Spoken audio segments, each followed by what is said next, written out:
মমতা ব্যানার্জিকে যেতে হবে 26, এইটুকু আমি আপনাকে বলে দিলাম। কোনো শক্তি নেই ওনাকে এই নির্বাচনে রক্ষা করে। গণতন্ত্রে জনতা জনার্দন শেষ কথা। আপনি ব্যক্তিগতভাবে বুম ছাড়া, ক্যামেরা ছাড়া, সাংবাদিক পরিচয় ছাড়া আপনি রাস্তাঘাটে বাজারে ডেকে 10টা সাধারণ প্রান্তিক মানুষকে জিজ্ঞেস করুন, যারা লুক বদল করেছে তাদের নয়। পশ্চিমবাংলায় একটা প্যান্টকে 3বার সেলাই করে পরে এরকম যুবকের সংখ্যা কিন্তু অনেক, ক্রোড়স। আপনি দেখে জিজ্ঞেস করুন যে রাজ্যে 2,15,00,000 বেকার, 9 বছর পরে এসএসসির পরীক্ষা হয়, তাও সুপ্রিম কোর্টের নির্দেশে।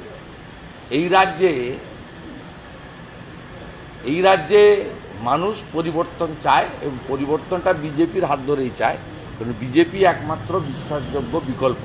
তার কারণ বিজেপি পরিচালিত রাজ্যগুলিতে যেই ব্যক্তিদের দ্বারাই মন্ত্রিসভা নিয়ন্ত্রিত হোক না কেন, পুরো নজরদারিটা থাকে নরেন্দ্র মোদীজির।